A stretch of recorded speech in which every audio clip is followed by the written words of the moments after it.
IATA सम्मेलन को PM Modi ने किया संबोधित। कहा कि ग्लोबल एविएशन में भारत एक बड़ा मार्केट, भारत में उद्योग के लिए पारदर्शी नीति। पीएम ने कहा कि पिछले एक दशक में भारत की ऐतिहासिक उड़ान मेक इन इंडिया के साथ डिजाइन इन इंडिया भी करें। छत्तीसगढ़ में नक्सलवाद के खिलाफ सुरक्षा बलों को बड़ी सफलता। 16 नक्सलियों ने सुरक्षा बलों के सामने किया सरेंडर। नक्सलियों के आत्मसमर्पण के बाद केरल पंडा गांव हुआ नक्सल मुक्त। समर्पण करने वाले 6 नक्सलियों पर 25-25 लाख का इनाम था। जासूसी के आरोप में थाने से गिरफ्तार इंजीनियर रविंद्र वर्मा की न्यायिक हिरासत बढ़ी। अब 5 जून तक पुलिस कस्टडी में रहेगा आरोपी। अब तक पूछताछ में किए कई बड़े खुलासे।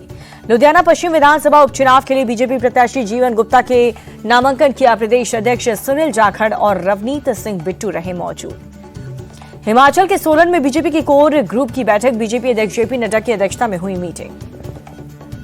बिहार के मुजफ्फरपुर में रेप पीड़ित दलित बच्चे की मौत पर बवाल। पटना में कांग्रेस कार्यकर्ता ने किया विरोध प्रदर्शन। पुलिस ने कई कार्यकर्ताओं को हिरासत में लिया।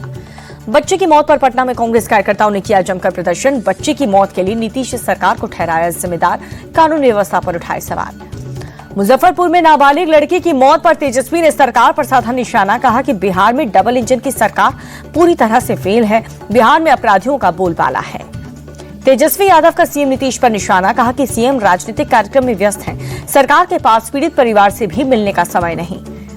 रांची एयरपोर्ट पर विमान की इमरजेंसी लैंडिंग। 4000 फीट पर यात्री विमान से टकराया पक्षी। पक्षी के टकराने से विमान को पहुंचा नुकसान। फ्लाइट में सवार सभी लोग सुरक्षित। यूपी के नए डीजीपी राजीव कृष्णा का बयान। कहा कि अपराध के खिलाफ जीरो टॉलरेंस की नीति। किसी भी अपराधी को बख्शा नहीं जाएगा। यूपी के डीजीपी राजीव कृष्णा ने कहा कि महिला सुरक्षा पर रहेगा हमारा विशेष ध्यान। लॉ एंड ऑर्डर से कोई भी समझौता नहीं होगा। यूपी के संभल में अवैध अतिक्रमण के खिलाफ बुलडोजर कार्रवाई। सरकारी जमीन पर बनाए गए कब्रिस्तान को किया गया ध्वस्त। दिल्ली के वजीरपुर में बुलडोजर एक्शन। रेलवे ट्रैक के पास अवैध कब्जे को किया गया ध्वस्त। मौके पर पुलिस बल की रही तैनाती। दिल्ली के चांदनी चौक में दिन दहाड़े लूट। कपड़ा शोरूम में फायरिंग के बाद लूट की वारदात। 35 लाख रुपए लूट करके फरार हुए बदमाश की तस्वीर सीसीटीवी कैमरे में कैद हुई। मास्क लगाए हुए नजर आए तीनों बदमाश। हाथ में एक बैग भी नजर आया। अयोध्या में सरयू तट से राम मंदिर तक निकाली गई कलश यात्रा। बड़ी संख्या में लोग हुए शामिल। जय श्री राम के लगे नारे। प्राण प्रतिष्ठा के मुख्य यजमान अनिल मिश्र ने सूर्य तट पर पूजा। कलश यात्रा को लेकर के विधि विधान से की पूजा अर्चना।